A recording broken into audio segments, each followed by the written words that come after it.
umaga sa inyong lahat. Sa lahat na may mga relasyon, payo ko lang po sa inyo to. No? Huwag kayong papayag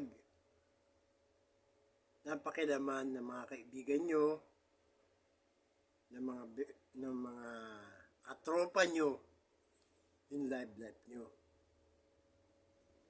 Bakit po? Dahil yun ay sikreto mo. Buhay mo yun. Iyon ay yung special sa buhay mo, yung karelasyon mo. Tandaan nyo, pagka pinakilaman kayo at siniraan kayo ng tropa nyo, huwag kayong papayag doon. Dahil ang tropa nyo mismo ang sisira sa magandang relasyon nyo ng karelasyon mo. Although, sasabihin yan, may asawa na yan, keso bubaero yan, keso drug addict yan, o related sa illegal na droga yan, ganun dito mga paliwanag ng mga tropa para masira yung loob mo doon sa karelasyon mo. Yan, tandaan mo, ang tropa sa kasiyahan lang yan na handyan. Pero kung pakikialaman yung relasyon mo sa iyong karelasyon, yung relasyon mo, halimbawa tayo magkarelasyon, pakikialaman nila tayo, huwag kang papayag. At sabihin mo lang, change the topic. Dahil ayoko ng pinakikialaman yung relasyon ko.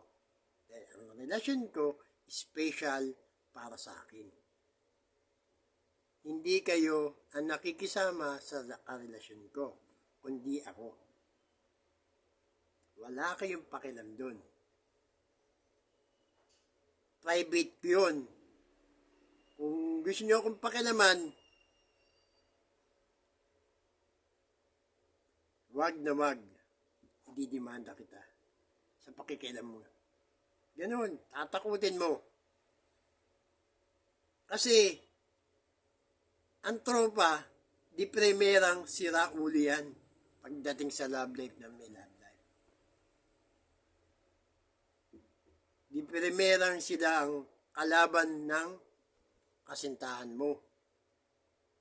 Di primerang sila yung against sa kasintahan mo.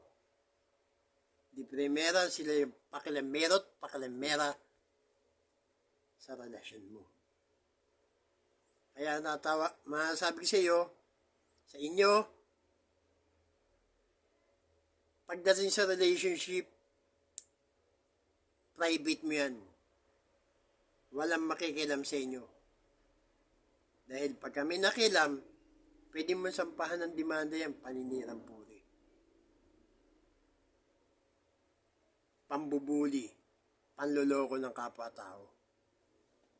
Kaya kayo naman mga tropa, alam niyo na meron na relasyon yung kaibigan nyo, huwag niyo pakialaman. Dahil pagka napatunayan namin na nakikialam kayo, tutuluyan ka namin.